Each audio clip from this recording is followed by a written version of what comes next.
Grace and resolve brought comfort and strength to us all. Canada is in mourning. She was one of my favorite people in the world, and I will miss her so. C'est avec une grande tristesse que nous apprenons aujourd'hui du décès de Sa Majesté la Reine Élisabeth II. Elle était notre reine pendant presque la moitié de l'existence du Canada et elle avait une affection évidente et profonde pour tous les Canadiens. Elle nous a servi avec force et courage pendant 70 ans, pendant que nous sommes devenus le pays ambitieux, optimiste, diversifié, responsable, extraordinaire que nous sommes aujourd'hui. En tant que sa 12e Premier ministre canadien, j'ai eu beaucoup de mal à accepter que la dernière fois que je l'ai vue sera la dernière fois. Ces conversations vont me manquer énormément. Elle était intéressée, intéressante, engagée. So that is Canadian Prime Minister Justin Trudeau giving his message of condolence to the royal family. And Justin Trudeau can be remembered as the jokester Prime Minister when he was meeting with the Queen often. The Queen would seem like she adored Prime Minister Justin Trudeau. So this is a huge dent for Canadian Prime Minister Justin Trudeau. And he says that Canada is in mourning after the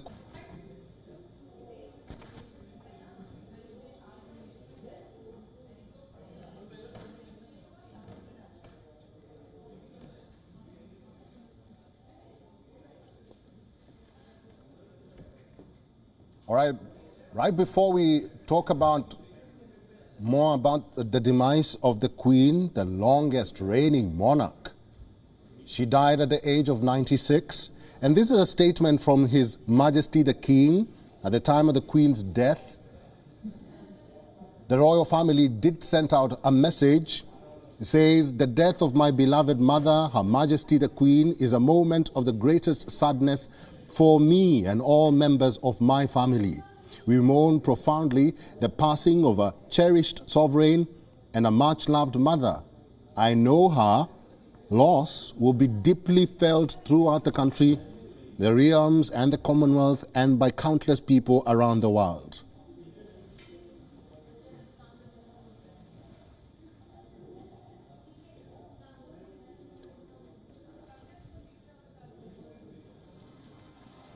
The statement further says, "During this period of mourning and change, my family and I will be comforted and sustained by our knowledge of the respect and deep affection in which the Queen was so widely held."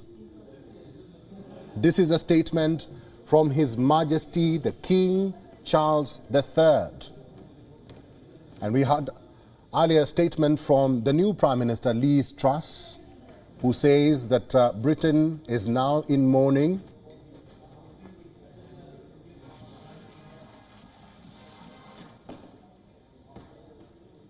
And said that they will be behind the family in this time of mourning until the end. And she confirmed that there is a new monarch in the United Kingdom by the name of King Charles III. Let's talk more about this. Joining us now is Kadira Pethiagoda. Kadira, good to see you. This is really something that was, I would say, untimely. But listening to the new Prime Minister's speech, you know, her confirming that the reigns have changed and we have a new king in King Charles III. This is a difference from tradition. What does this signify?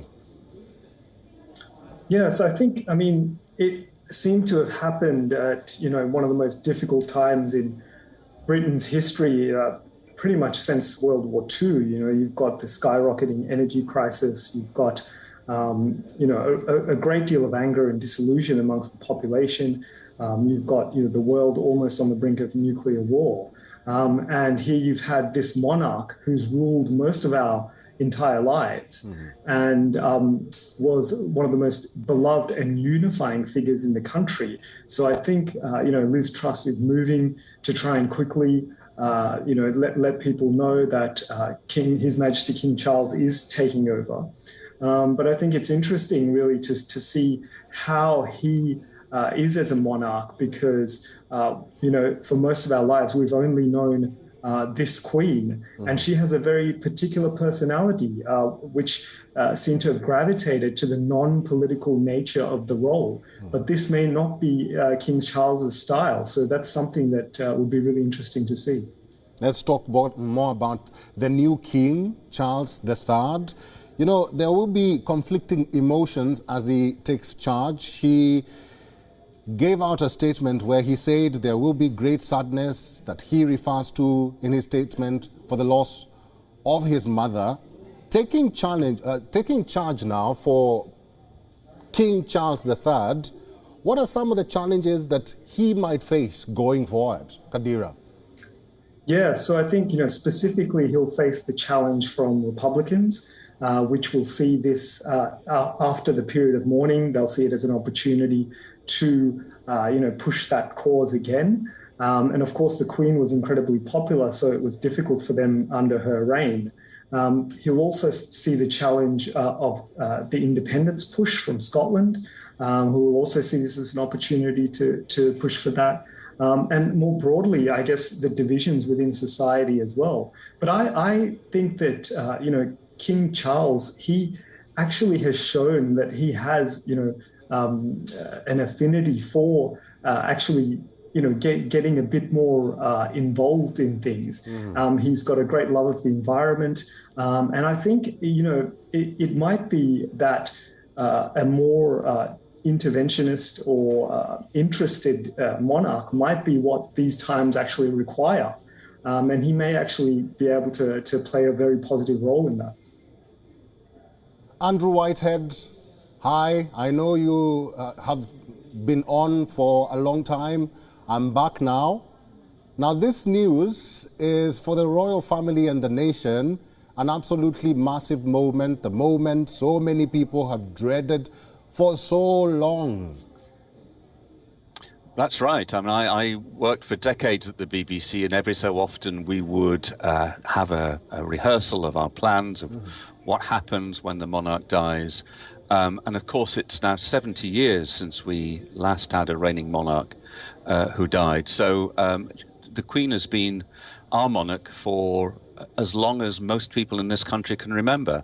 I've had the good fortune to meet her on a couple of occasions, and she's a woman of great charm and humility, and she is genuinely popular, including among those who are not great fans of the monarchy.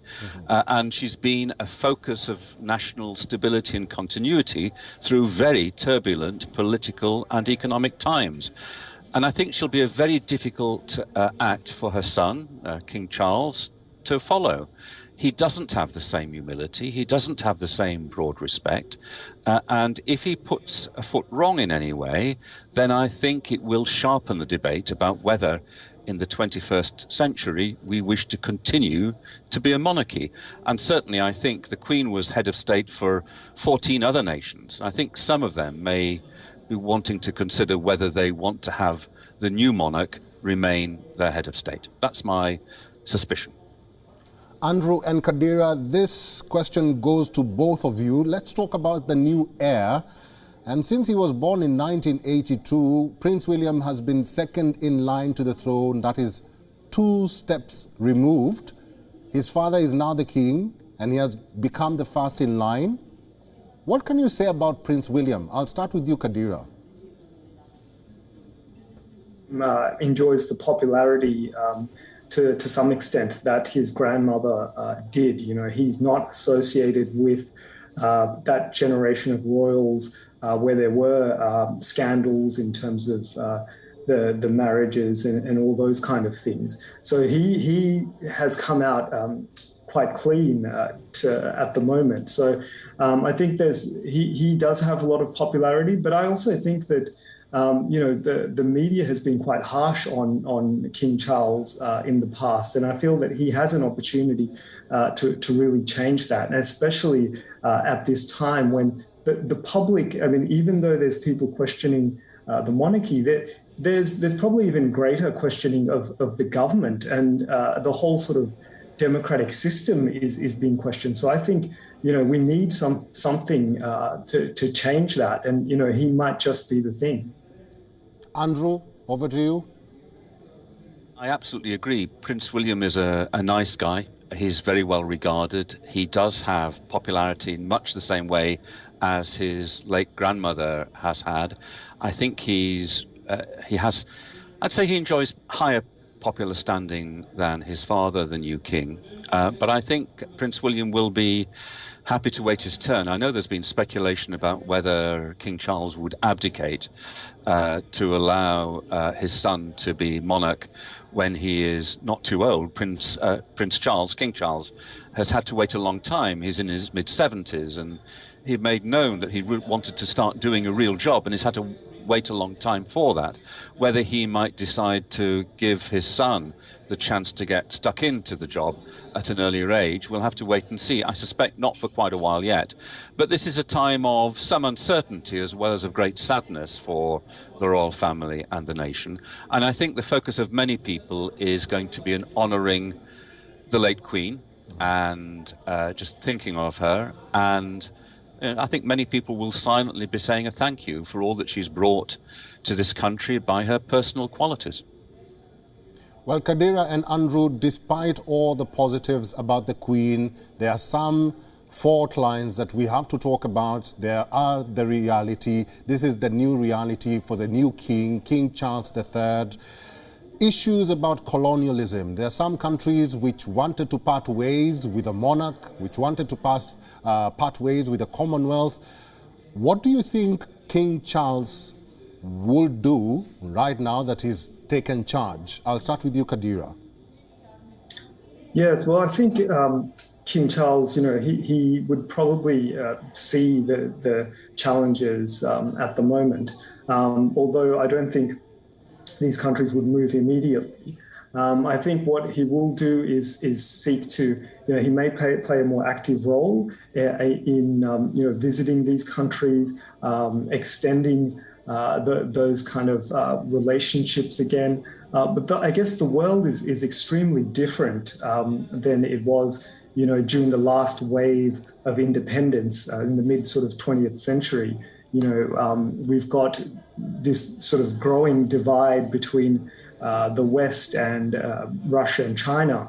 And I think it'll be a completely, different kind of context in which he plays a role. And I think that those movements, those anti-colonial sentiments are now actually, they're not directed as squarely at the monarchy as they used to be. And in fact, they'd be more directed, I guess, at the current economic situations and the relationships between the West and these countries, more than specifically at the British monarchy. Andrew, I know you have mentioned this, that there's so many people who want the monarchy to end, or they don't want this ruled by monarchs.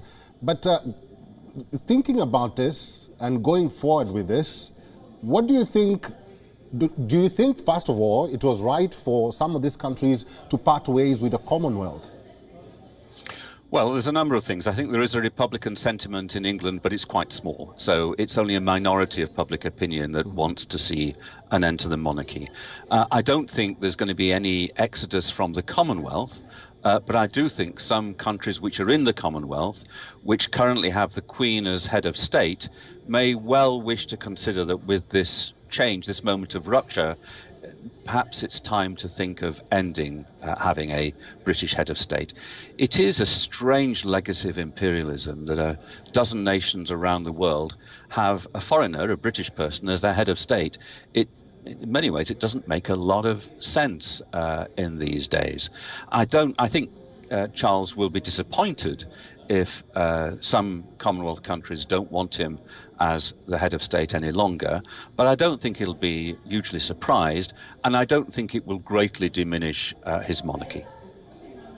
You know, when the Queen took charge at a young age, there were questions about her relationship with her children, especially Prince, or now King Charles III, and also Prince Andrew and Prince Anne. Do you think, I don't know how to ask this, but do you think going forward they will forget the past when we talk about these children? Well, I think it's been really difficult for the royal family to parent as well as one might wish. Mm-hmm. And certainly the Queen was deeply upset when three of her 4 children divorced. And of course we had the great sadness and tragedy, not simply of Charles and Diana divorcing, but then of Diana's death. And we have seen more recently, although Charles and William get on well, that there is clearly a distance between Charles and his younger son, Prince Harry. I do think that the next generation, William and Harry, are trying very hard to make sure that history isn't repeated. But of course, you have no privacy in the royal family. Yeah. Everything is under intense public scrutiny. It's not simply what you say, it's what you do, it's what you don't do, it's every gesture. And a lot of the coverage is sensationalist and, to be honest, somewhat concocted. But it does make it very difficult to have anything like a normal family life. And I think the royal family has discovered that rather painfully over the decades. Kadira, do you agree? Because having mentioned that, there was also the fraught relationship between the Queen and her daughters-in-law. Yes, well, I think I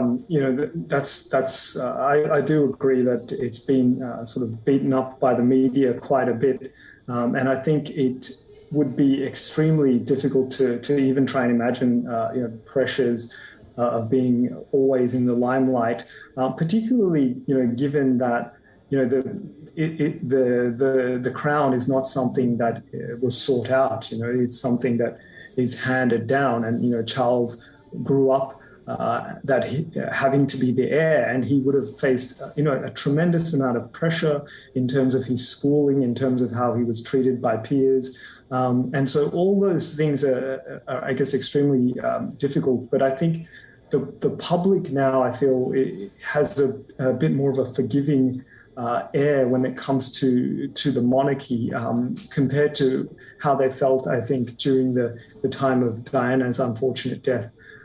So I think hopefully, the stresses and strains will be eased a little bit going forward. Kadira and Andrew, stay with me. I will read a statement by the Labour leader, Keir Starmer, who has paid tribute to the Queen, describing her as a remarkable sovereign.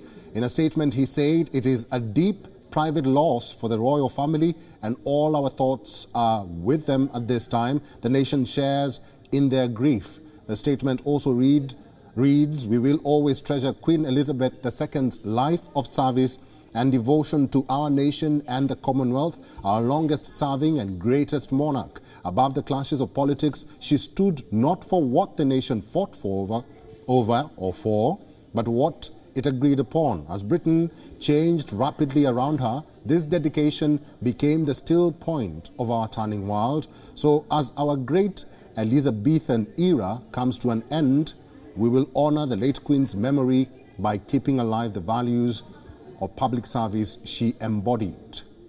Andrew, I'll come back to you. Do you think King Charles III has finally achieved his destiny? Well, I think for the moment it's a matter of great sadness for the new king, and he's spoken about that in his statement about the death of his mother. But I think he will see, yes, becoming king as his destiny. And Keir Starmer, in that statement you read out, talked about the Queen's sense of public service. There's no doubt that Charles also has a sense of public service. I think he will have a different range of interests. He may well be, as Kadira was saying, a little bit more interventionist. I think that does raise risks for the royal family, because being immersed in political controversy is something that the Queen has been very successful, by and large, in avoiding. But yes, he will see this as destiny, and I'm sure he will have thoughts, plans and ambitions which in the months ahead he will disclose as he sort of grows into his new and bigger role. Kadira, what say you? Yeah, so I agree. I think that, the Queen was naturally sort of, her personality fit into the very non-political nature of the monarch's role. But I think there is greater, ambiguity constitutionally on the limits of the monarch's powers than people, greater than people assume. So I think it will be interesting to see how King Charles handles the role. As I said, I think, there's a lot of disillusionment out there amongst the public for the current system as it is. So I think that, King Charles actually has a huge opportunity to really, make a difference. Kadira and Andrew, stay with me. The European Union Commission Chief, Ursula von der Leyen, has made a statement. Let's listen in.